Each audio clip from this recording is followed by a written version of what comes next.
Fala galera, estamos aqui em mais um Esquerda Cash no canal Lateral Esquerda e hoje temos a honra de receber Davi De Castro, economista do PSOL e figura importante no debate sobre a MMT, sobre a teoria monetária moderna, que é, né, se você não conhece, hoje vai saber o que é um debate dos mais atuais no mundo da economia. E eu queria começar com duas perguntas, Davi. Primeiro, o que é a MMT? E o que não é a MMT também, porque eu vejo até figuras como André Lara Rezende, né, figuras de ponta aí no debate econômico, em que eles dizem, não saem muito seguros de utilizar o termo, porque muitas vezes as pessoas confundem o que seria uma descrição dos gastos de uma economia, de um governo federal, né, soberano, com uma proposta. Já vi, inclusive, até graduandos de economia falando que a MMT é inviável no Brasil, assim. Então, assim, eu vejo que há uma confusão do que seria isso, né? Eu queria começar com essas duas perguntas aí para você. Opa, Henrique, é um grande prazer estar conversando com vocês e os ouvintes. Bom, eu vou tentar ser o mais breve e didático possível aqui, sem muita economia e sem muita enrolação, tá? Vamos lá. Qual é a conclusão principal da MMT? Antes de explicar como é que ela chegou nessa conclusão. A conclusão principal da MMT é que estados monetariamente soberanos, aqueles países que emitem a sua própria moeda, eles não quebram na moeda que eles mesmos emitem. Isso é uma conclusão meio óbvia. Depois a gente vai explicar o porquê que isso não é muito aceito, a economia política que está por trás da não aceitação desse fato. E por que esse tipo de coisa tão simples é importante no nosso debate econômico, seja teórico, seja na prática, seja na hora de avaliar uma política pública? Porque geralmente, quando a gente liga para ver o Jornal Nacional, para ver a Miriam Leitão falando, quando a gente abre um jornal qualquer, eles tratam o Estado que emite a moeda como se fosse uma família, uma empresa, como se fosse eu, como se fosse você, né? Com uma restrição orçamentária dada por escassez de dinheiro, e que esse Estado, para ser responsável, ele deve alocar os seus gastos dentro das suas receitas, né? Não pode gastar mais do que arrecada, isso seria irresponsabilidade. É assim que o debate é apresentado o tempo todo, né? Então, o gestor público seria aquele cara que contas, como eu faço na minha casa, como você faz com o seu salário, você tenta gastar menos do que você recebe de salário. E as pessoas tendem a achar que com o Estado que emite a sua própria moeda também funciona assim. E não funciona assim, por dois motivos. O primeiro motivo é que o Estado monetariamente soberano, toda vez que ele gasta, ele cria dinheiro. Tá? Isso é meio contraintuitivo, né? Meio estranho, porque com a gente acontece tipo, ao contrário. Mas com o Estado monetariamente soberano, ele gasta criando dinheiro. Né? E é esse dinheiro que ele cria quando gasta, quando faz algum tipo de pagamento, que a sociedade usa para pagar tributos. Ou seja, os tributos, para quem emite a moeda, não é uma fonte de financiamento. Porque para ele receber qualquer tipo de tributação na moeda que ele emitiu, ele tem que ter emitido essa moeda antes e gastado essa moeda antes na economia. Olha só que curioso como é diferente esse estado de uma família, de uma empresa ou de um ente subnacional, um município e um estado. Tá? O Rio de Janeiro, Niterói, eles são usuários de moeda. Bom, e o que a MMT não é? Eu estou falando com isso que o Estado pode gastar à vontade, ilimitadamente com qualquer coisa? Claro que não. Isso não é a teoria monetária moderna. A gente não está dizendo isso. A gente está dizendo que as restrições para os gastos públicos que existem não estão determinadas por uma restrição orçamentária convencional, como é para as famílias e como é para as empresas. Tá bom? E aí a gente pode continuar explicando como é que isso se dá operacionalmente, como que isso se dá tecnicamente, bem como quais são esses limites, né, para os gastos. Então eu acho que eu resumiria por aí. A teoria monetária moderna, ela demonstra que o Estado monetariamente soberano não quebra na moeda que emite, diferente de famílias e empresas, e que os tributos, ao contrário do que as pessoas imaginam, não é a fonte de financiamento desse Estado. O Tesouro, ele tem uma conta no Banco Central, que é o banco do governo, certo? Essa conta é como se fosse um placar de um jogo, futebol. Só que aí o Banco Central faz gol sem muito esforço. Tá? Quando o Tesouro autoriza um gasto, por exemplo, o auxílio emergencial, querem renovar o auxílio emergencial, o Congresso vai, aprova o auxílio emergencial. Com o auxílio emergencial aprovado, a gente vai lá, abre o cofre, procura o dinheiro dentro, vê se tem lá as moedas, o ouro estocado, um cofre subterrâneo debaixo do Lago Sul em Brasília. Não. O governo autoriza, o Congresso autoriza esse gasto, o Tesouro vai lá e dá ordem para o Banco Central. Banco Central, faz um débito na sua conta única do Tesouro, que é um passivo não monetário do Banco Central por definição, e credita na conta do banco do beneficiário do auxílio. É assim que funciona. Nesse processo, se você olhar a contabilidade do Banco Central, o que ele vai fazer?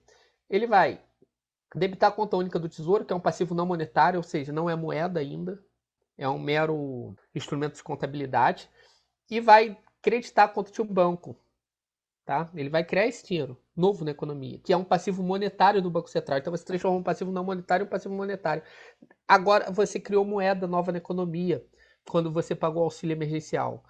Você criou moeda, e não só criou moeda, como o gasto público virou renda desse beneficiário. Né? O gasto público é renda do setor privado. Que às vezes parece que o gasto público está retirando renda do setor privado, porque para gastar você tem que tributar de alguém. Geralmente é assim que o ortodoxo tenta colocar os termos do debate, mas não. Gastou, criou dinheiro, esse dinheiro entra na economia, esse dinheiro criado, e ex post podem acontecer algumas coisas com essa grana, tá? Ela pode voltar para o próprio governo via tributos, ela pode ser utilizada pelos agentes para comprar títulos públicos, e ela pode não acontecer nenhuma das duas coisas, que é a variação da base monetária. Se não voltar, se não for destruída por tributos, se não for destruída por compra de títulos públicos, ou seja, ela vai deixando de existir. O que não sair por nenhum desses dois caminhos é a variação da base monetária. Isso que eu estou falando é uma identidade macroeconômica, essa operacionalidade de criação de dinheiro. Então eu falei que o Estado gastou, e isso acabou em tributos, títulos e variação da base monetária, certo? Como é que isso é apresentado no Manual de Orçamento Público? Eles falam o seguinte, que o governo tem 3 formas de se financiar: tributos, emissão de títulos ou variação da base monetária, emitindo moeda. E isso que dá os gastos. É o contrário, é os gastos que permitem que essas 3 coisas aconteçam. Então a MMT não é uma proposta do governo se financiar de forma alternativa por emissão de moeda. O que a gente está falando é o seguinte, o governo já se financia emitindo moeda. O governo emite moeda quando gasta.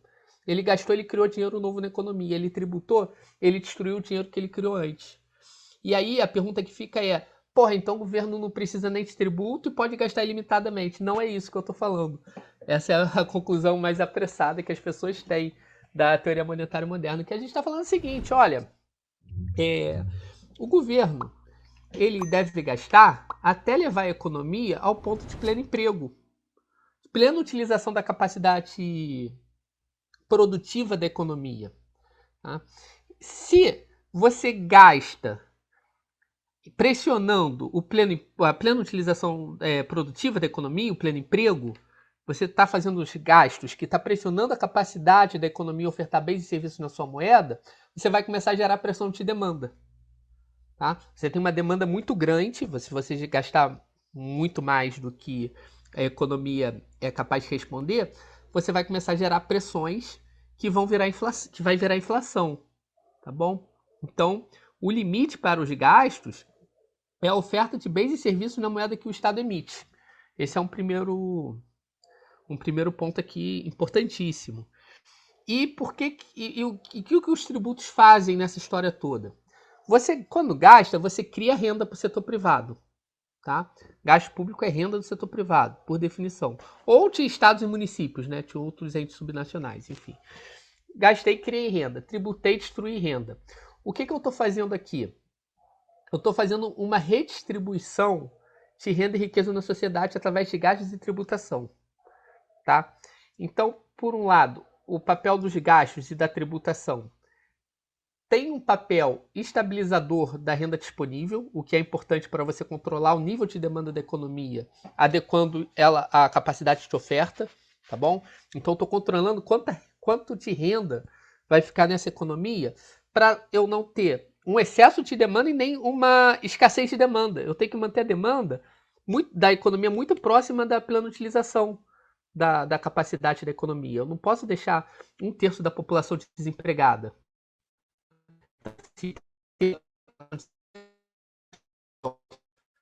Quer dizer, tem pouca demanda. Então, o Estado tem que ir ampliando os seus gastos até ocupar essa capacidade da economia e ofertar bens e serviços.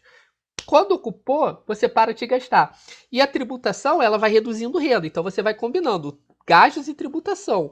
E a tributação, além de ajudar nessa combinação aí do ponto perfeito, né, que a gente busca, claro que isso não é fácil assim de se encontrar, ela também ajuda na questão da distribuição da renda e da riqueza no interior da sociedade.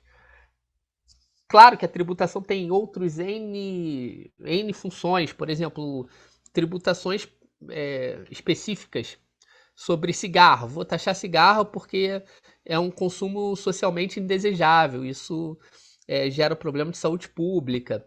Vou taxar refrigerante com açúcar, produtos que tenham muito açúcar, porque isso gera problema de saúde pública.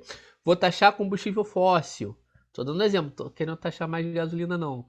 Mas vou taxar combustível fóssil para favorecer a transição energética. Pode parecer uma proposta sim. Vou reduzir tributos para as pessoas mais pobres, reduzindo tributos sobre consumo para reduzir desigualdades, por aí também. Então você vai ter uma série de funcionalidades aí para tributação. E nenhuma delas, quando a gente está tratando do ente monetariamente soberano, é financiá-lo. Tá? Mas, primeiramente, obrigado aí pela sua explanação.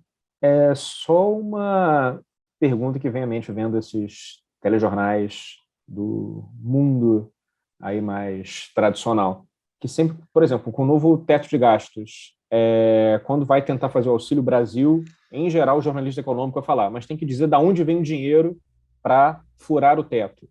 De onde vai sair esse dinheiro para pagar? Assim, qual é dentro dessa lógica, estaria falso, então? Tem um prêmio Nobel de Economia, Walter, que ele explicou isso no final da vida dele. É um economista ortodoxo, liberal, tá? Um keynesiano da síntese neoclássica que a gente diz, o Samuelson. O que ele falou? Ele falou que a economia precisa de alguns mitos, porque senão vira anarquia. Tá? Então você precisa criar algumas coisas desse tipo, algumas restrições autoimpostas, não é que o governo vai ficar sem dinheiro, eles sabem disso. Que você precisa frear alguns anseios sociais e contar a história de que não tem dinheiro é uma boa forma de fazer isso. E essas regras que você está mencionando são regras autoimpostas para os gastos públicos. Ou seja, eu falo o seguinte, eu só vou poder gastar uma regra de superávit primário. O governo ele só pode gastar, ele tem que arrecadar mais do que ele gasta em termos primários. Ou seja, excetuando-se as despesas financeiras. Isso é uma regra aleatória. Né? Hoje em dia a gente tem déficits primários, mas, sei lá, na era do PT você tinha superávites primários. Teto de gastos. Meu orçamento de 2022 está limitado ao orçamento de 2021 corrigido pela inflação.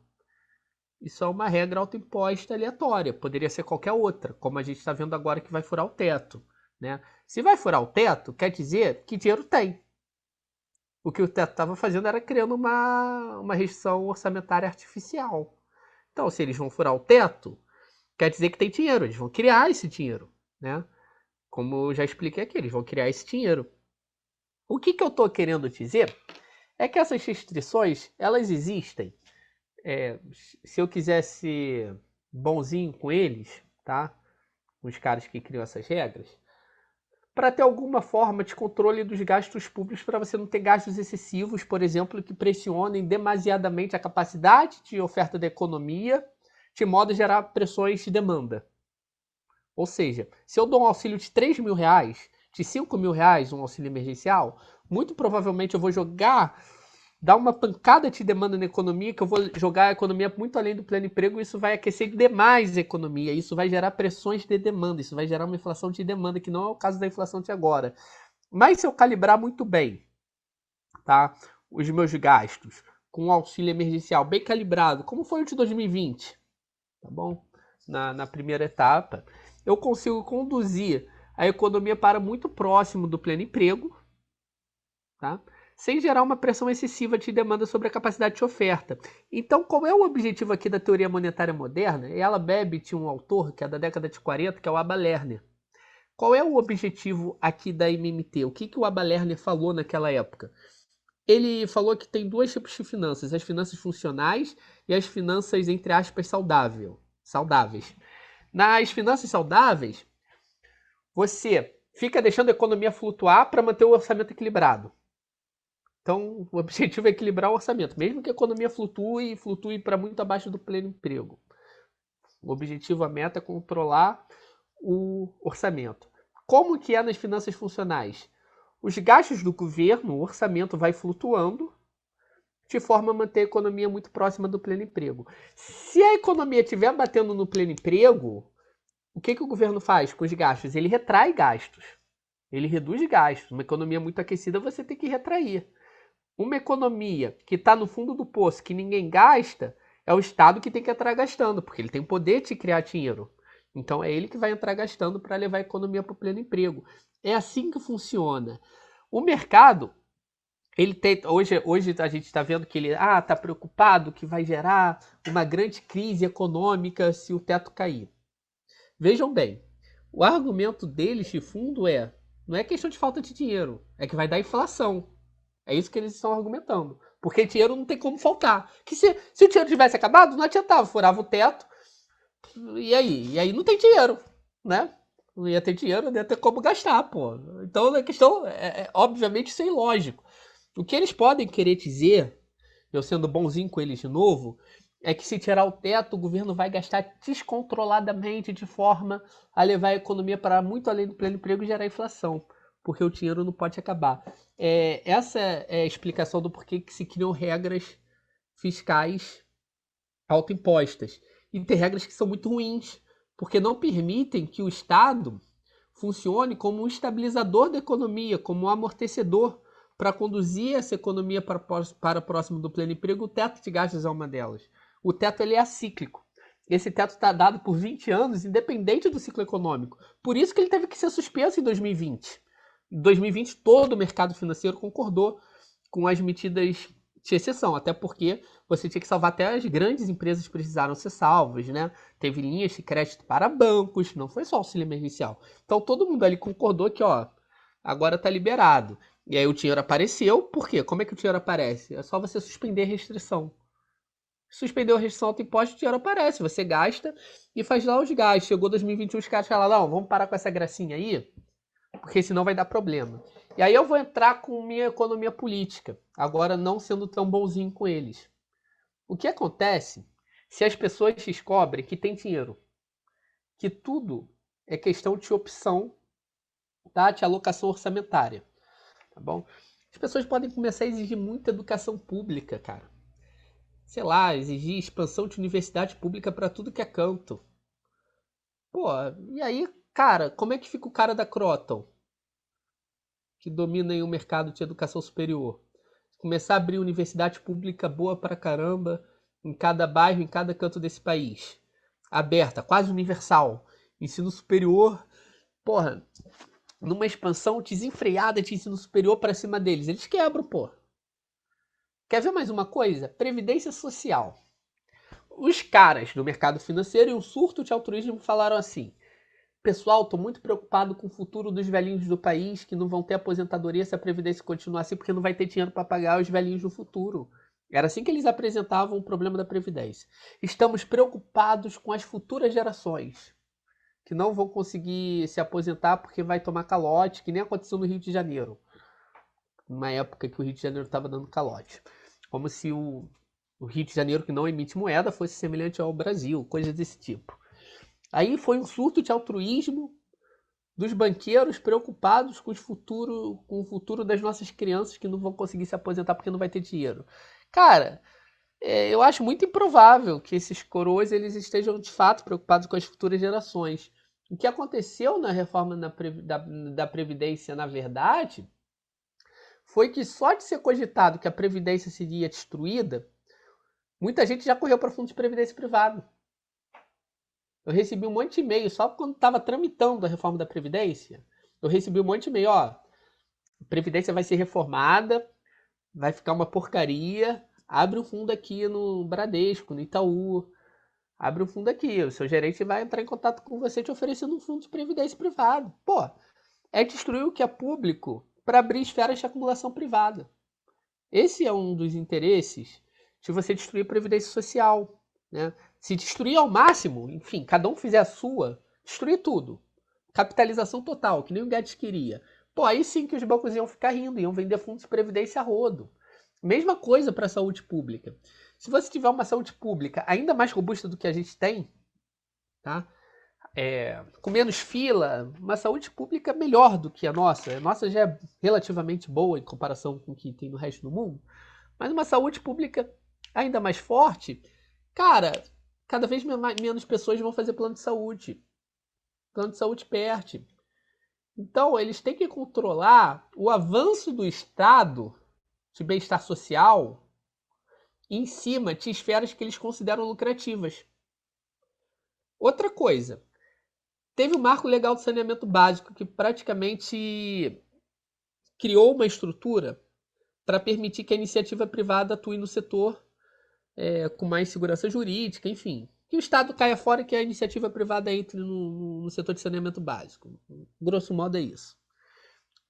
Qual era a justificativa dos parlamentares progressistas, ou progressistas entre aspas, para votar a favor de uma quase privatização do saneamento básico? O argumento era: saneamento básico é muito importante, o Estado não tem dinheiro para fazer.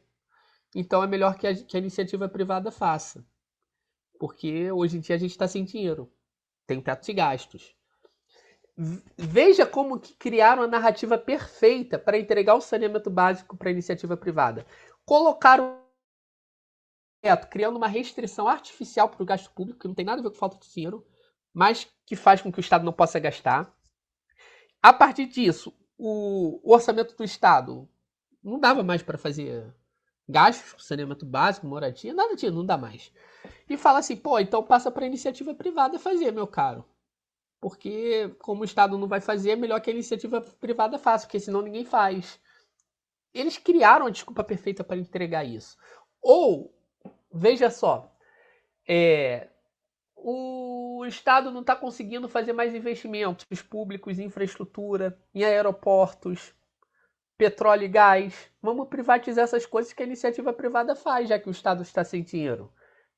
Isso funciona para tudo. Tanto para privatizar coisas, quanto para destruir serviços públicos em prol da entrada de serviços privados no lugar. E quando um governo, pode ser o governo do Bolsonaro, tá? Na crise de 2020 ou agora com esse tal de Auxílio Brasil, começa a pagar R$ 400 para as pessoas, assim do nada, as pessoas começam a se ligar que tem dinheiro. Pô, tinha alguma coisa errada, porque estava totalmente quebrado. Agora o cara consegue me pagar essa grana. E depois que você dá, você não consegue tirar. E o mercado sabe disso, né? E aí o povo pode ficar mais audacioso. Essa é a preocupação de fundo aqui, colocando economia política. Isso não é um debate da MMT, é um debate que eu faço mais pelo meu viés de economia política mesmo, um pouco mais marxista.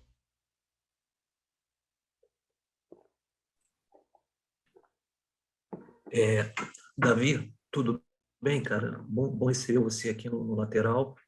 Estava fazendo aqui uma reflexão nessa relação entre arrecadação, né, tributos e gastos, e até como historiador vem um pouquinho da ideia, né, de como é que surge historicamente essa questão do Estado, e é difícil imaginar, né, um Estado em que a principal fonte de arrecadação dele não seja os impostos, né? E pelo pouco que eu entendi, se entendi corretamente, o Estado não se financia necessariamente apenas pela arrecadação tributária, né? Então, a partir dessa premissa,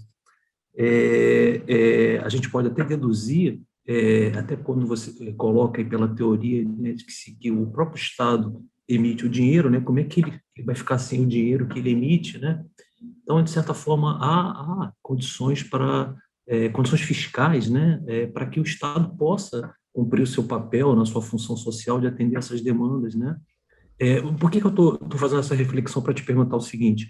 Quando a gente pensa num arranjo, né, político administrativo brasileiro, que você tem um Estado central e você tem as unidades federativas dos estados, como é que essa equação, por exemplo, essa questão do Estado, né, e a questão do tributo, e principalmente no âmbito dos estados, unidades federativas, a gente vê essa discussão aí vilanizando o ICMS, né, como um vilão para o aumento dos combustíveis. Como é que a gente consegue pensar isso de maneira mais reflexiva, partindo daquela premissa de que há condições fiscais, né, desse Estado, como você falou, de onde surgiu o dinheiro, né? É uma questão de prioridade, de vontade política, né? De arranjos. Como é que fica isso nessa equação, então, de um país como o Brasil, que tem um governo central, um banco central, e, ao mesmo tempo, tem as peculiaridades das unidades federativas, e em que a gente sabe que o peso, né, que o ICMS tem para a equação, né, fiscal desses estados, né? Muito bom, Walter. Vamos lá. Só vou fazer um parêntese aqui que teve uma coisa muito importante que eu não falei. O Estado não quebra na moeda que ele emite, tá? Ele pode comprar tudo que está à venda na moeda que ele emite. Porém, tem coisas que não estão à venda na moeda que ele emite. No caso do Brasil, que precisa de dólares, tá? Tem coisas que você vai precisar de dólares para comprar, muita coisa. Como é que você obtém esses dólares? Seja exportando, tá bom? Seja por fluxo de capitais diversos, tá? Então, por exemplo, se a gente não estiver conseguindo os dólares com exportações, se a gente tiver um problema grave de restrição externa, a gente vai ter que atrair um problema grave de restrição externa, como a Venezuela depois do boom das commodities, né? Quando chegou o fim ali em 2014, quando o petróleo despenca ali em 2014, vai necessitar que entre fluxo de capitais. Aí, se você tiver um problema geopolítico como a da Venezuela, você está lascado. Então, há restrições para gastos em moeda que você não emite, tá? Isso só não funciona para os Estados Unidos, que é uma exceção. Tirando os Estados Unidos, quem não tem a moeda de reserva no sistema monetário internacional pode ter problemas de restrição externa, que está longe de ser o caso do Brasil hoje. Eu não fiz esse apontamento. Sobre os tributos, eles historicamente são uma forma. Por exemplo, se um estado, uma metrópole, ela quer colonizar determinada região, ela vai impor a sua moeda naquela região, né? Ela impõe a moeda dela na região colonizada, certo? Ela está impondo a moeda dela na região colonizada para conseguir a moeda que ela emite? Como eu vou colonizar ali um país aí qualquer? Aí eu entro lá e coloco uma imposição de tributos em X reais. Cada cidadão agora tem que me dar 10 reais. Porra, os caras nem conhecem essa moeda. Como é que eles vão me pagar o tributo? Eles vão ter que me vender bens e serviços e eu vou pagá-los e depois eles vão me pagar essa mesma moeda. Eu vou conseguir mobilizar toda essa economia na moeda que eu emito. Eu tenho uma forma de mobilização dos recursos produtivos dessa economia a partir do momento que eu imponho um tributo nessa região na minha moeda. Porque algumas pessoas, pelo menos, vão ter que me vender bens e serviços para conseguir essa moeda e essa moeda vai entrar na economia. Eu tenho que botar essa moeda na economia de alguma forma. E é através de um gasto meu. Eu vou pagá-los por algum tipo de bem e serviço que ele vai me fornecer, certo? E essa moeda vai entrar em circulação nessa economia assim, e por força de lei, ela vai passar a balizar todos os contratos dessa economia, tá? Então, o dinheiro, a primeira função dele, que eu não falei aqui, seria impor a aceitação da moeda estatal. É assim que você impõe a aceitação da moeda estatal, tá? A questão do ouro é um pouco diferente, porque o ouro, ele sempre funcionou como o dólar é hoje, como uma moeda de reserva no sistema monetário que vai fazer as transações entre os países. Então, de fato, se você está falando de ouro, para você fazer gastos externos, você tem que ter ouro. Então, você pode, a tributação nesse caso, ela faz sentido como forma de financiamento. Mas, quando você está falando da moeda que você emitiu antes, se você está tributando a moeda que você mesmo emitiu, quer dizer que você teve que gastar para ter esse tributo. O tributo só pode chegar em você se você tiver emitido essa moeda antes. Não tem como alguém pagar tributo sem o Estado ter gastado anteriormente. Então o gasto ele precede logicamente a tributação da moeda emitida, nesse caso. Desculpa só interromper. Claro. E as reservas cambiais, assim, bate acho que 380 bilhões de dólares. Por que o Guedes, de vez em quando, ele solta que quer pegar um pedaço para pagar a dívida pública? É possível pagar a dívida pública gerando moeda? Então, a dívida pública, na verdade, ninguém quer que a dívida pública seja paga, tá?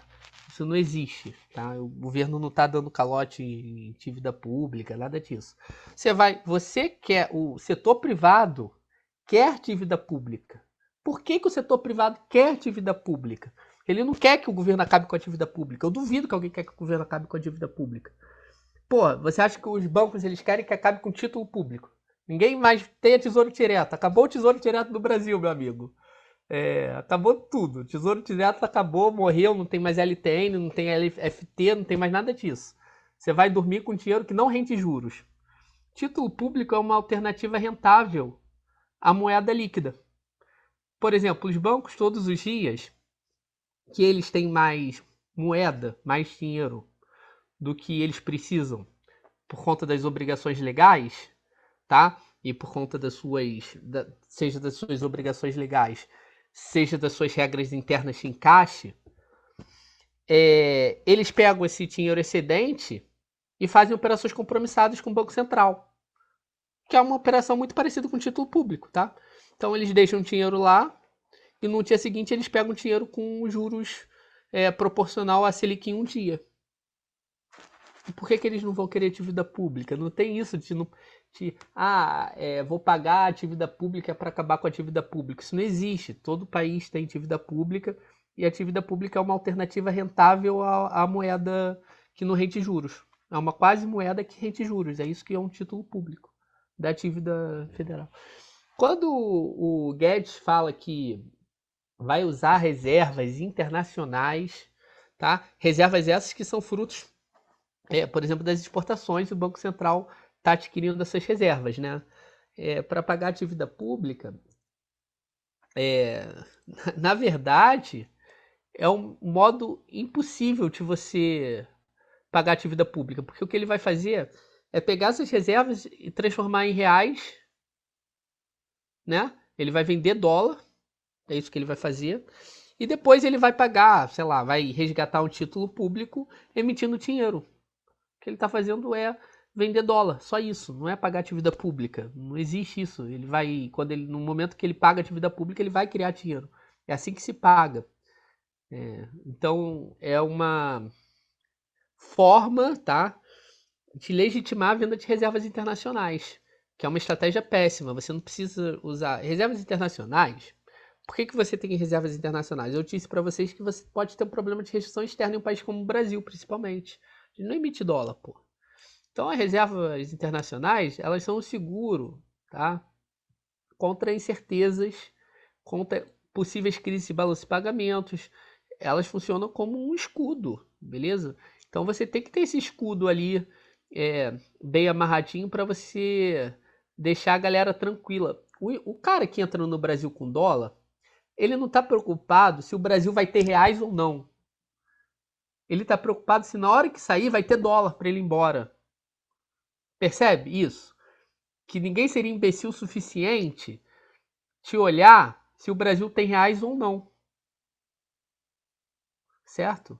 Ele quer saber se na hora dele voltar vai ter dólar. Por exemplo, o cara fica com medo de entrar na Venezuela com dinheiro, porque eu tô falando o seguinte, o cara trocar os dólares pela moeda venezuelana e comprar um ativo na Venezuela, seja um título de dívida pública venezuelana, seja uma ação na bolsa da Venezuela. Porque quando ele tem medo de quando ele receber o valor desse título, tá, em moeda venezuelana e quiser converter em dólares, não tem esses dólares. Ou esses dólares terem, ou a moeda venezuelana ter se desvalorizado muito frente ao dólar, tá? Então quando a gente fala de risco país é necessariamente em moeda de reserva internacional. É ali que está o risco país. Então é importante você ter um estoque legal de reservas para fazer frente a algum tipo de crise de balanço de pagamentos, etc. É um não conceito usar reservas internacionais para pagar dívida interna. Não faz sentido nenhum, como se também a gente tivesse um problema de dívida interna, que não tem. Não tem. Eu tenho que responder a questão dos municípios e dos estados. Essa questão é muito importante, eu acho que é uma das mais relevantes para a gente pensar hoje. Bom, no nosso modelo criado, a gente cria regras, tá, orçamentárias, e dentre essas regras, os estados e os municípios eles não emitem moeda. Eles nem têm mais bancos estaduais na maioria dos casos. Né? Como é que eles se financiam? Aí sim, eles vão se financiar como uma empresa qualquer. Eles têm as competências tributárias deles estabelecidas na Constituição. O Estado vai se financiar com ICMS, principalmente, que é um imposto muito ruim, diga-se de passagem. Os municípios, principalmente, com ISS. Né? E, veja só que coisa complicada. Eles ficam sempre com essa restrição orçamentária muito forte, principalmente em época de crise. Né? Os principais tributos deles incidem sobre o consumo. São regressivos, extremamente regressivos. São tributos extremamente regressivos, porque são tributos indiretos. Só para o ouvinte entender o que eu estou falando de tributo indireto. Tributo indireto é aquele que não identifica entre eu e o Eike Batista. Na hora que o Eike Batista compra um saco de arroz, ele paga a mesma tributação que eu na hora que vou comprar um saco de arroz ou que um beneficiário do auxílio emergencial vai pagar na hora de comprar o mesmo saco de arroz. Ou seja, é um tributo regressivo. Não respeita a capacidade contributiva, incide sobre o consumo, de forma igual, independente da sua capacidade contributiva em termos de renda. Né? Tributos bons são aqueles que conseguem identificar o cara de acordo com a renda dele. Por exemplo, imposto de renda. Com imposto de renda, eu consigo identificar que você tem mais dinheiro e consigo te cobrar uma alíquota maior. Consigo identificar que o cara que recebe auxílio emergencial tem pouco dinheiro, então coloca uma alíquota zero. Imposto de renda é um imposto bom nesse sentido. Ele é progressivo. E existem uma série de tributos desse tipo. Por exemplo, poderia ter um imposto sobre grandes fortunas, nós temos o imposto sobre herança, que funciona mal, que são impostos que você consegue identificar o cara e aliviar outros. Você consegue fazer progressividade. O imposto sobre consumo não, todo mundo paga igual. Tá? Então é um imposto regressivo. E os estados e municípios se financiam assim. O imposto que é muito regressivo e procíclico. O que eu quero dizer com procíclico? Como eu estava falando, qual é a estrutura orçamentária ideal? Se você quiser montar um orçamento ideal. O Estado ampliar gasto quando a economia está fraca, para compensar o vácuo deixado pelo mercado, né, pelo setor privado. Então o setor privado está parando de gastar, está quebrando, está fraco. o governo entra gastando para levar a economia para o pleno emprego. Política keynesiana, feijão com arroz. E quando a economia está muito aquecida, o Estado vai retraindo gastos para não pressionar a economia e gerar inflação de demanda. Então, veja só a situação dos estados e dos municípios, como fica o contrário disso. Quando a economia está entrando em crise, sei lá, crise de 2015 criada pela austeridade fiscal do governo federal. Consumo cai, tributação sobre o consumo cai. A capacidade deles de gastarem no meio de uma crise cai. Porque a capacidade dele está determinada por esses tributos. Então, a gente criou uma forma de financiamento para os entes subnacionais que é muito ruim. Muito ruim. Ruim porque ela é regressiva, por um lado. Ruim porque ela é pró-cíclica de outro. Então, quando está crescendo, eles conseguem gastar mais. Aí você consegue gastar pra caramba. Aí, geralmente faz muita renúncia fiscal, coisas que não são prudentes do ponto de vista de quem, seja de quem emite moeda, seja de quem não emite. Você tem que gastar bem o tempo todo. Né? Muita gente confunde a MMT também com gastar mal, poder gastar com qualquer besteira. Não, tem que gastar bem o tempo todo. E você começa, às vezes você fica com você vai gastar, vai gastar mais, é isso que o governo faz. E quando a economia afunda, você tem que retrair gastos, aprofundando o ciclo. Então, ICMS e ISS são tributos muito ruins. E a maior parte da carga tributária brasileira, tá? Juntando União, Estados e municípios, ela é em cima de tributação indireta. É uma carga tributária muito ruim. O nosso pacto federativo ele funciona de forma muito disfuncional no aspecto, de um ponto de vista da teoria monetária moderna. A gente tem que fazer várias reformas tributárias aí e, inclusive, colocar a União para se responsabilizar por maior parte do financiamento dos entes, que é a única forma de aliviar esses tributos ruins que as pessoas pagam, tá? É a União entrar complementando a receita, entrar mais complementando a receita dos entes subnacionais. É a única aliviar pro lado deles, né? Porque senão os caras ficam muito dependentes de ICMS. O problema dos combustíveis, que hoje está muito em voga esse debate, né? O que acontece com o ICMS? Cara, a gente tem uma guerra fiscal muito forte entre os estados, né? Na guerra fiscal você vai dando isenção, você vai baixando a alíquota de ICMS em tudo que você consegue, que você concorre com outros estados. Em tudo que você concorre, você baixa ICMS, tá? Então a guerra fiscal ela vai jogando as alíquotas de ICMS para baixo, certo? Tem coisas que você não concorre com ninguém. Quais são essas coisas? Combustível, energia, telecomunicação. E aí o que você faz? Nos outros setores, tu taca ICMS para baixo. Tu vai reduzindo ICMS. Beleza? E aí tu tem que compensar aonde não tem essa competição entre os estados. Aí fica energia, combustível e teles com ICMS mais alto. Aí, isso é tudo muito disfuncional. E ICMS tem mais problema, tá? Outro problema é que o ICMS ele é recolhido na origem, onde a produção está sendo feita. Então, se você tem um município super industrial, super industrial, uma parcela muito grande do ICMS concentrada aonde está a origem da produção. E os estados que estão consumindo essa produção, eles ficam sem tributos. Ou seja, onde as pessoas consomem, o tributo não é gerado. E aí você gera várias anomalias. O ICMS também é distribuído para os municípios. Tem a cota parte do ICMS, que é a parte do ICMS que vai para os municípios. Isso também é dado pela origem, principalmente, né?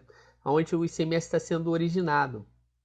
E aí você pode ter o caso de você ter um município que tem muita receita e pouca gente morando, e um município do lado, que é onde as pessoas moram e consomem muito, tem uma receita muito baixa. Então você tem que fazer uma série de reformas tributárias, inclusive, para reduzir as desigualdades regionais que o ICMS hoje gera. Ele gera desigualdades regionais no modelo de hoje, de cobrança no destino.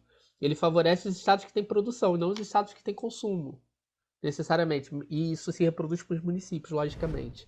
Então é importante fazer uma reforma tributária. Tem a PEC 45 e a PEC 110, são reformas tributárias que vão nesse sentido. tá? De fazer com que esse ICMS seja cobrado no destino. Só que aí você entra em vários conflitos, porque quem está ganhando não quer perder, né? Aí São Paulo não vai ter um troço desses, porque, pô, ele ganha, sei lá. E tem uma série de anomalias de entes subnacionais, cara. Quer ver uma coisa no Rio? Maricá. Maricá tem uma receita per capita de Maricá de 12 mil reais, mais ou menos, 12.500. Receita, Maricá tem 150 mil habitantes. Receita per capita de São Gonçalo, mil e poucos reais. É assim, é um abismo. Você tem muitas desigualdades regionais, desigualdade de tributação sobre a renda, porque nossa carga tributária ela vai toda sobre o consumo, e aí pega o mais pobre paga mais tributo em proporção do que os ricos, em proporção da renda, claro, não em valores absolutos, enfim. E nos casos dos entes é a reforma mais complicada de se fazer que pouca gente fala, a reforma do ICMS. É um negócio super complicado que pouca gente fala, que pouca gente discute. É um vespeiro danado. Eu acho muito difícil sair uma reforma daí, porque quem tá ganhando não quer que mexa. Quem tá perdendo não tem poder de barganha tão forte, até porque tem menor poder econômico. Geralmente quem tá perdendo é que tem poder econômico muito pequeno no tabuleiro. Enfim, e aí esse jogo fica truncado aí pelos interesses dos ganhadores. Decache, aproveitando aí que o Walter falou sobre a questão das reservas cambiais, sempre que um governo progressista chega ao poder, ele sofre alguns ataques especulativos, principalmente em relação ao dólar. Então, até nas pesquisas eleitorais isso é utilizado, né? Enfim, como tinha em 2014, a Dilma subiu, o dólar subiu também. Então, e qualquer medida positiva, você vê até agora no caso, falar agora do auxílio emergencial de R$ 400, o dólar já disparou. A bolsa cai, o pessoal vê isso como algo negativo, e geralmente não é. Mas como se um governo progressista conseguiria controlar o câmbio sofrendo esses ataques, né? As reservas cambiais seriam suficientes? Utilizar elas, por outro lado, não faria justamente reduzir esse colchão que serve para aumentar a credibilidade? Então, como um governo progressista chegou ao poder, né, antes de assumir, já vai ter um dólar mais alto, como ele faria para esse controle? Assim? E não colocando que necessariamente um governo progressista causaria o dólar, um descontrole do dólar. Mas geralmente os governos neoliberais, quando entram, o dólar tende a baixar por um otimismo no mercado, mas logo depois ele dispara, no caso do Macri, por exemplo, né? O próprio caso do Bolsonaro agora, enfim, por conta de um desprestígio da produção interna, no fim das contas o dólar vai disparar. Mas e nesse início, nesse curto prazo, que mecanismos um governo progressista pode utilizar para não ter uma crise inflacionária no início e conseguir fazer as alterações que precisa fazer? Bom, Henrique, só para tocar num ponto anterior que decorre a sua pergunta, o mercado ele tem convenções, tá? Então, por exemplo, ele tem a convenção que o risco fiscal vai aumentar. Não é que ninguém vai dar calote na dívida pública, mas sempre que eu como investidor, tá? Eu sei que vai sair um auxílio, eu já sei algumas coisas que vão acontecer. Eu já sei que o dólar vai subir, que a bolsa vai cair. Vai ser um auxílio emergencial. Isso é uma convenção de mercado. Todo mundo acha isso, é profecia autorrealizável, né? Então é isso que acontece de fato. No caso do dólar, é uma corrida para o dólar, porque todo mundo acha que todo mundo vai correr para o dólar, então todo mundo corre para o dólar. É convenção pura de mercado, como Keynes explicava muito bem. O que acontece se um governo progressista assume? Primeira coisa, isso é um choque. Geralmente essas desvalorizações cambiais são choques. Você dá um choque e estabiliza. Não fica desvalorizando forever. Sabe por que não fica? Porque funciona assim. Vou dar um exemplo com um número. Desculpe se não ficar claro, mas eu vou tentar botar um exemplo bem prático. O cara entra no Brasil com $100, tá? Ele vai ter que trocar esses $100 por reais. Seja para comprar um título público, seja para comprar uma ação da Petrobras. Ele vai ter que trocar isso por reais. Vamos supor, câmbio 1 a 1, para facilitar a conta. Então ele trocou $100 por R$ 100. Ele entrou aqui na fase do dólar 1 a 1, super valorizado. Aí ele vai pegar esses R$ 100, vai comprar ou um título público, uma ação da Petrobras, qualquer ativo em reais. A carteira dele está em reais. Percebe? Ele é um investidor estrangeiro, enfim, não importa, mas ele está em reais. Aí ele comprou um título público, no final do ano ele tem R$ 110. 10% de juros no ano. Ele vai querer voltar para o dólar agora. Vai querer sair do Brasil. Ele vai ter que fazer duas coisas antes de sair. Primeiro, ele vai ter que vender esse título dele, de R$ 110, tá? Então ele vai ter que vender esse ativo, seja uma ação da Petrobras, seja um título público, esse papel que ele comprou. Depois, ele vai pegar esse dinheiro e vai transformar em dólar. Veja os dois movimentos que ele vai fazer. Se todo mundo estiver fugindo do país ao mesmo tempo, primeiro que todo mundo vai estar vendendo esses papéis ao mesmo tempo e os preços vão cair. Então você já vai ter uma perda patrimonial, se está todo mundo fugindo. Então esse cara vai ter uma perda patrimonial para fugir. Beleza. Mas ele vai fugir mesmo assim. Aí vamos supor, vou até ignorar a perda patrimonial, tá? Que se está todo mundo vendendo um papel ao mesmo tempo, o preço cai e ele perde dinheiro. Mas vamos supor que ele continue com 110. Aí ele vai trocar. Se o dólar tiver 2-1, e ele ganhou uma taxa de juros enorme, de 10%, uma das maiores do mundo, mas o dólar mudou de 2-1, o dólar passou a ser R$ 2, mudou o câmbio, ele vai sair do Brasil com $55. Mesmo com uma taxa de juros enorme.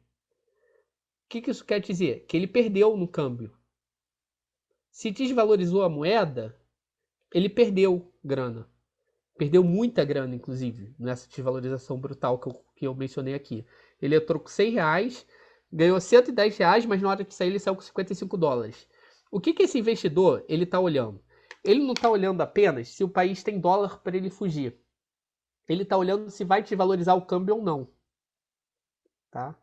Essa é a aposta dele. Se o câmbio vai valorizar, se o câmbio valorizar, ele ganha. Se o câmbio desvalorizar, ele perde. É isso que esse cara está olhando. Tem que pensar com a cabeça dele. E se esse ataque especulativo não parar, esse cara que está perdendo. O ataque ao real é o ataque à carteira dele que está em reais também. Então isso tende a frear em algum momento. Então você dá um choque e isso freia. Então você vai dar um choque no câmbio e isso vai frear em algum momento. Não tem como você fazer controle de capitais no dia 1º de janeiro. Isso é uma impossibilidade técnica, você fazer algum tipo de controle de capitais. A não ser que você decrete uma quarentena, assim, muito imediato. Só que isso não é muito provável algum governo de esquerda fazer isso e nem precisa. Mas sim, você vai lidar com uma pressão de câmbio inicialmente, não tem muito o que fazer. E essa pressão de câmbio, uma desvalorização cambial, ela vai gerar uma pressão inflacionária na economia, tá? Então os preços vão subir e é uma inflação muito ruim, inflação de câmbio, geralmente, porque tudo que é importado, tudo que concorre com o importado e tudo que contém importado sobe, ao passo que o salário está parado, né? Então é uma inflação ruim do ponto de vista distributivo. Essa inflação vai acontecer. O governo pode reagir a essa desvalorização cambial, por exemplo, com algumas medidas. A menos recomendada delas é subir um pouco a taxa de juros, de forma a compensar. E pode ser que isso não adiante. Porque, como eu expliquei no exemplozinho para vocês, a taxa de juros tem que estar muito alta se a perspectiva de desvalorização cambial é profunda, né? Para compensar a desvalorização cambial. Porque ele está olhando taxa de juros e câmbio ao mesmo tempo. Então, uma das medidas é subir taxa de juros, o que não é tão recomendado. E as outras é fazer as operações de swaps cambiais, tá? Você trocar o risco cambial por pagamento em moeda nacional. Então você vai estar trocando o risco cambial por juros, tá? Então você está fazendo contratos futuros de dólar. Você está garantindo para ele que você vai pagar tanto daqui a X meses. Fazer swaps cambiais é uma alternativa. Subir taxa de juros é outra, vender reservas é outra alternativa também para começar a controlar câmbio. E aí, com mais tempo de governo, pode ser que essas pressões já se estabilizem e o governo pode começar a pensar em controlar capitais, né? Impor maior controles de entrada de capitais especulativos e na saída de capitais, tá? Esses controles são mais complexos, não dá para fazer de cara. Isso daí a gente não tem no Brasil, por exemplo. Enfim, são perguntas muito boas. Não sei se eu consegui ser claro.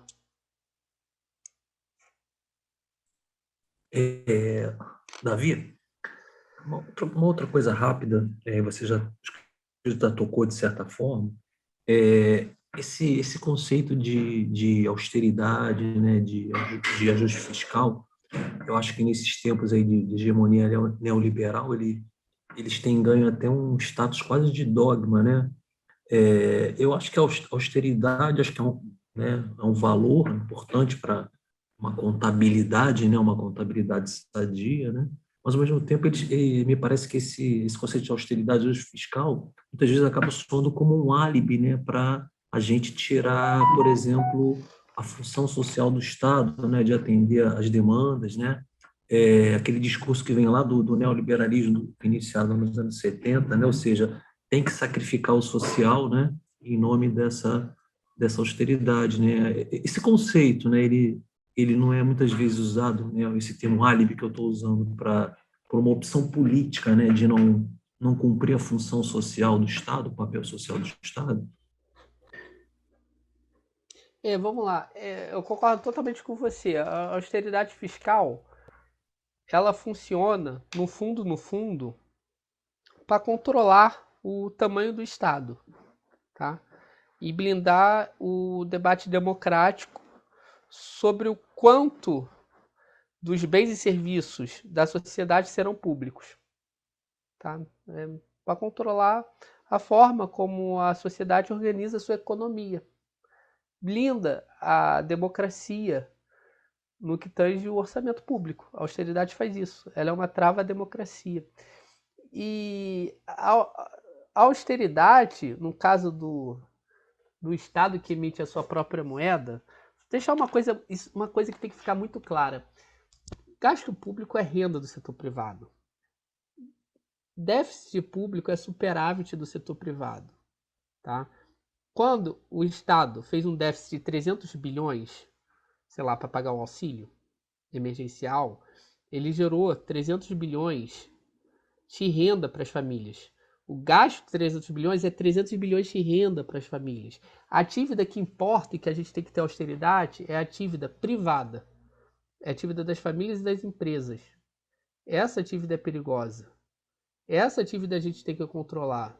E a austeridade, ela tende a explodir essas dívidas que importam, que é a dívida das famílias e das empresas. Se o Estado está fazendo políticas de austeridade fiscal, uma atrás da outra, uma mais maluca que a outra, pode apostar, as famílias vão começar a se endividar, porque ele está cortando renda das famílias.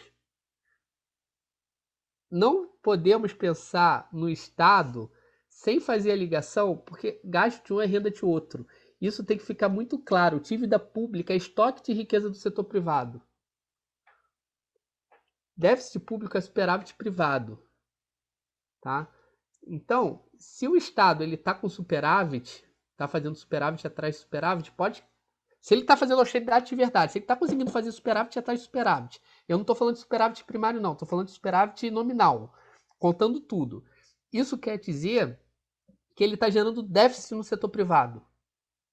O setor privado está fazendo déficit atrás de déficit. E o setor privado não emite moeda, ele vai quebrar. A gente tem que pensar na austeridade para as contas do setor privado. Então, quando o Estado está fazendo austeridade para ele está ferrando com o setor privado. Ele está endividando o setor privado. Ele está fazendo o setor privado entrar em um estado de fragilidade financeira. Tá?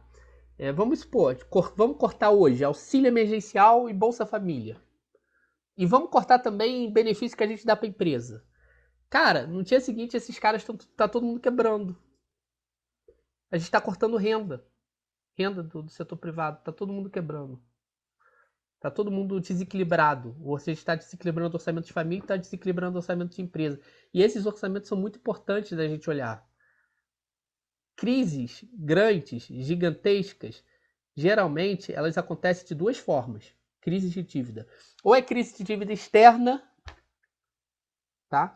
Ou é crise no setor privado de endividamento de família, empresa e banco. Um dos três. Crises de dívida geralmente são assim. Grécia, olha a Grécia. Olha o Brasil dos anos 80. É crise externa. Olha a crise financeira de 2008. Quem quebrou por dívida? E como que o governo atua no momento que tem uma explosão de dívida do setor privado e você cria algum tipo de bolha, seja lá qual for a bolha, geralmente como é que o Estado faz para tirar o setor privado da crise? Ele entra gastão, ele aumenta a sua dívida para reduzir a dívida do setor privado. É assim que o governo dos Estados Unidos salvou os bancos. Na verdade, nem virou dívida, porque era operação direta do Banco Central com os bancos, então não passa pelo Tesouro, não vira dívida. O que eles fizeram? Os bancos estavam quebrados, deixou quebrar só um, deixou quebrar o Lehman. O Banco Central, o FED, o Banco Central americano, criava moeda do nada, tá? E aí que ficou claro como é que cria moeda do nada. Criava moeda do nada, bilhões, trilhões, e comprava papel podre de bancos, é o quantitative easy, né? Ia comprando papel podre de banco para salvar os bancos, para reequilibrar, refazer o balanço dos bancos e torná-los fortes novamente, né? O que impediu que a crise fosse ainda mais profunda do que já foi. Eles deixaram um quebrar, contaminou tudo e depois entraram salvando os demais bancos. A gente ameaçou fazer uma operação do tipo aqui no Brasil, né? Que a gente autorizou linhas de créditos, quase 1 trilhão para o Banco Central fazer com os bancos. Nem precisou usar, mas foi autorizado isso. E nesse caso são os gastos públicos, tá? Dívida pública mesmo. Dívida pública é o que é a diferença do que gastou e do que não arrecadou, né? Isso daí vai contabilmente é uma dívida. Isso é um estoque de riqueza para o setor privado. E aí o problema da dívida é você ver com quem está essa dívida, né? Por que essa dívida está sendo feita? Se essa dívida está sendo feita para pagar o auxílio emergencial, se essa dívida está sendo feita para, sei lá, comprar emenda parlamentar, enfim. Se essa dívida está sendo feita para construir uma termoelétrica superpoluente e desnecessária, quem retém os papéis da dívida pública, esse tipo de análise que deve ser feita. Então a austeridade ela tem que ser vista com muito cuidado. Mesmo que a gente pense que a austeridade, ela, no final das contas, é um valor, ela é um valor para as famílias, ela é um valor para as empresas. E por isso a gente deve preservar o orçamento das famílias e das empresas. Ninguém está aqui querendo que as empresas e as famílias saiam gastando adoidado. Por isso que a gente usa o Estado para fazer os ciclos se estabilizarem, né? O Estado entra gastando na baixa e para de gastar na alta. Aí o orçamento tem que ser uma regra flexível. O teto de gastos é o quê? Uma regra rígida. Imbecil, até do ponto de vista ortodoxo, é imbecil, porque você não mexe no teto nunca, né? Se a economia... Vamos supor que a fada da confiança existe, né? Que eles falam muito assim, o teto vai trazer confiança, tá? Vamos supor que ela exista, vamos dar isso para eles de graça. Aí a fada da confiança opera um milagre, o setor privado começa a gastar porque a gente manteve o teto de gastos. Isso nunca vai acontecer. Mas vamos dar isso de graça para eles. E aí, cara, se o nosso orçamento estiver muito rígido também, a gente não vai conseguir nem controlar. O teto ele fica com o orçamento dado, é uma bizarrice, né? É uma bizarrice em todos os sentidos, é uma regra cíclica.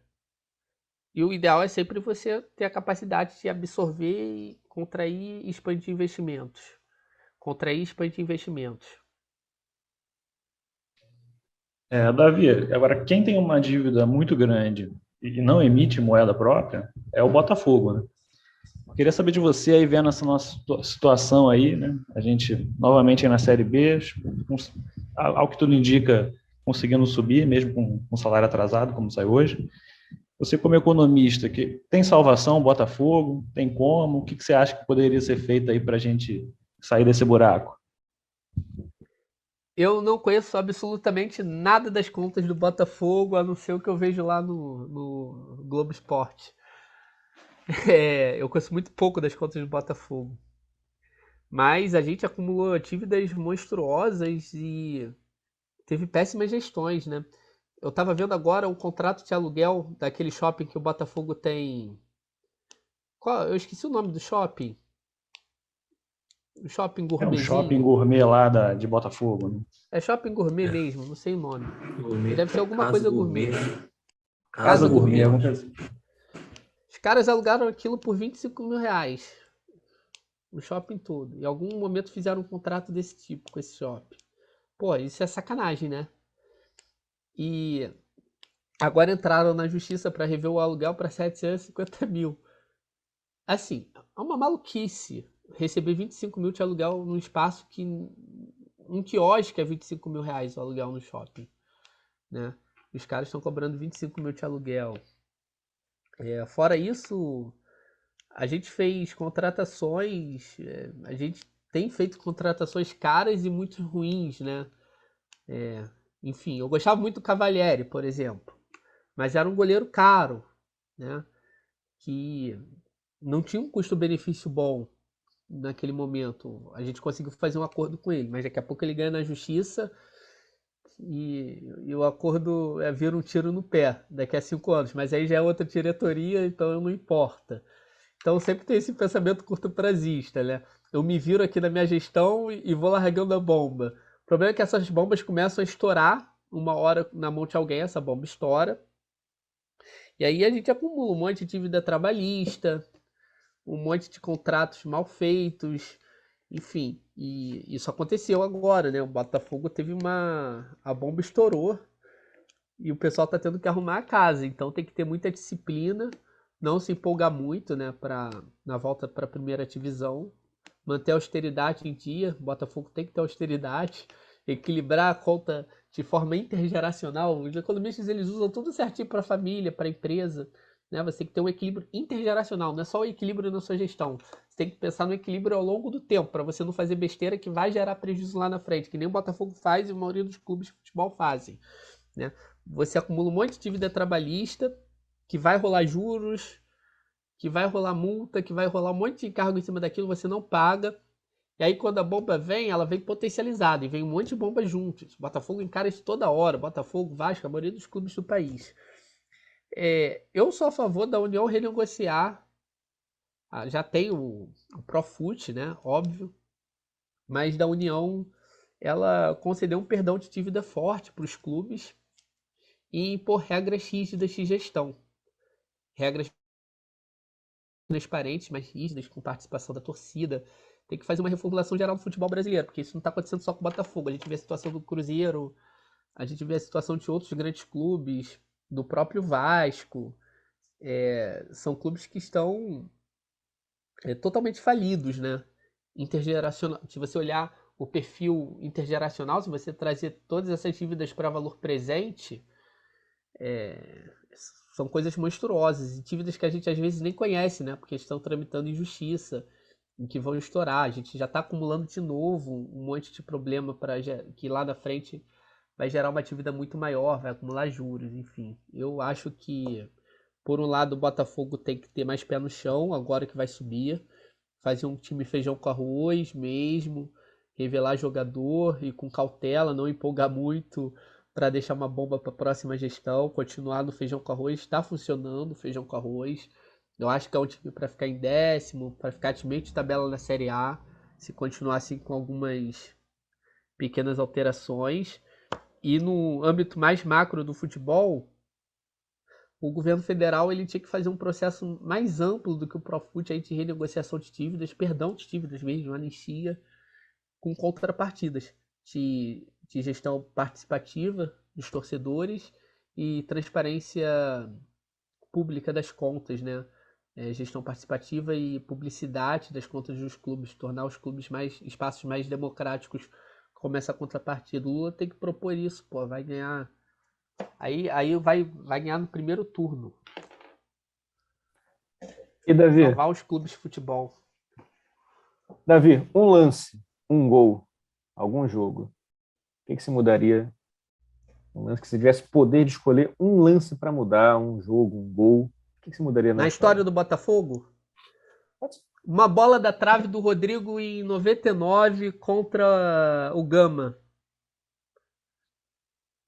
Assim, primeira coisa que vem na minha cabeça, lembra do Rodrigo Beckham? Jogou no Vasco. Foi a final. Qual competição? Copa do Brasil, Juventude, Maracanã. Juventude. Botafogo e Juventude. Juventude, perdão. Isso. É verde. Confundi, exato. Foi Botafogo e Juventude. Exatamente. Eu mudaria ali aquele placar, aquele eu sofri. Aquele jogo Ainda foi foi. O Beckham chegou a fazer, se não me engano, 2 gols que foram mal anulados no primeiro jogo. no E aí primeiro no jogo. outro foi. O Botafogo não fez nada. Né? Acho que teve esse É, chute do Rodrigo só. teve uma bola na trave ali que a gente quase comemorou, faltou só aquela. Depois É, daquilo, teve os roubos contra o Flamengo, só que eu nem conto. Tô pensando nessa aqui porque roubo contra o Flamengo era todo ano, então era esse aí. é, Então, Davi, fala aí, Ló, fala aí. desculpa, Walter. Davi, rapidamente, qual é a tua trajetória de botafoguense? Você é de família botafoguense ou, como a gente diz, você foi escolhido em algum momento? A Meu estrela te atraiu pai, em algum momento? meu pai me levou para esse caminho. Eu sou filho de botafoguense, segui a tradição, meu irmão virou tricolor, mas eu mantive a tradição de É família. uma, é, é, uma, é uma família que ainda não conheceu uma Libertadores. Triste. Triste realidade do É, Brasil. Olha só isso. é porque o Botafogo ele fez uma dura greve de títulos contra a ditadura. A gente ficou mundial, a gente optou uma dura greve de títulos até a abertura. Então é um time historicamente guerreiro aí. De novo, a gente não ganhou, a gente não vai ganhar nenhum título esse ano, novamente, em protesto contra o governo Bolsonaro. Caímos. Então a gente tem esse lado político também aí de Já o protesto. Vasco está cheio de taça. O Vasco tem a taça Lisca, ganhou o Lisca do Botafogo, ganhamos a taça Yaya Touré, ganhamos o Touré do Botafogo, preferiu fechar com um potencial candidato do que fechar com o Botafogo. O Vasco está cheio de títulos, muitos títulos. O Vasco também está num protesto aí duro contra o governo Bolsonaro. Ganhamos a taça Rio. Foi goleada. Me fala outra final que teve goleada nos pênaltis. Vasco 3, Botafogo 0. Vasco fez 3 gols e Walter, Vanderlei pegou os sabe o que 3. vocês têm que falar? Que vocês não vão subir para a Série A em protesto contra o genocídio. Vamos subir. Diniz na Bolsonaro, seleção. cara. Diniz e Riquelme na seleção. Diniz e Riquelme. Aproveitando só a questão da austeridade fiscal, queria a sua opinião sobre ter trazido o Sidor. E aí é uma questão do ponto de vista do gasto foi grande, né? Mas pô, a gente trouxe um cara que é um ícone do futebol mundial. Assim, foi muito legal aquilo, naquele momento. Eu não acreditava que estava acontecendo aquilo, ainda mais que ele deu certo, não foi um calor. O Honda, que inclusive no Twitter falou sobre MMT, não sei se você lembra. Não. Mas e aí, o que você acha de trazer do Sidorf? Aí foi muito acertado, né? Foi muito acertado, mas é um cara muito comprometido, né? É um profissional, assim, fenomenal. Eu lembro que ele ficou praticamente, tomou um amarelo no Botafogo, né? Só, não foi isso? Enfim, o cara Ele chegou super a ser disciplinado. expulso uma vez por reclamação, que foi a primeira expulsão da vida dele, mas foi injusto. Ele foi expulso uma vez só, enfim. Era um cara assim, fora da curva, um grande ícone. Obviamente isso deve ter gerado mais receitas do que gastos, então foi uma operação aí superavitária, certamente. Operações desse tipo valem a pena. Claro que se você traz algum jogador fanfarrão em fim de carreira que está vindo para o Brasil para curtir samba, curtir uma praia, para se aposentar e pagar caro, é prejuízo. Mas um cara igual o Sirda é extraordinário, né? É raro achar um cara igual a ele, né? Geralmente vai ser trazer um jogador para curtir férias no Rio. Olha o Honda, olha o Calu, olha aí. Muito bom. O Honda também parecia ser comprometido, né? Mas infelizmente não. Mais com o Twitter, às vezes, também. Para E falar eu, mal. eu achei interessante ele falar da MNT do nada ali, né? Ele perguntou isso, não sei se você lembra isso no Twitter. Lembro, ele perguntou o que era MMT. Algo Ele assim, perguntou vocês se as estudam pessoas MMT? estavam inteiradas do assunto. As Vocês pessoas conhecem pensam. MMT? O que vocês pensam disso aí no Brasil? Acho que ele não tem muita ideia do que é o Brasil. Mas, Davi, Decache, brigadaço, uma aula para a gente aqui, para a nossa galera que acompanha. Brigadaço mesmo por ter topado. E última pergunta que a gente sempre fecha com os nossos entrevistados. Davi Decache, o que é ser de esquerda? Eu acho que, antes de tudo, é tomar lado na luta de classes, é aceitar que tem uma luta de classes, que tem um conflito capital-trabalho latente na sociedade, e tomar lado nessa disputa, né? E é claro que classe tem cor, classe tem gênero, e luta de classe envolve questões ambientais.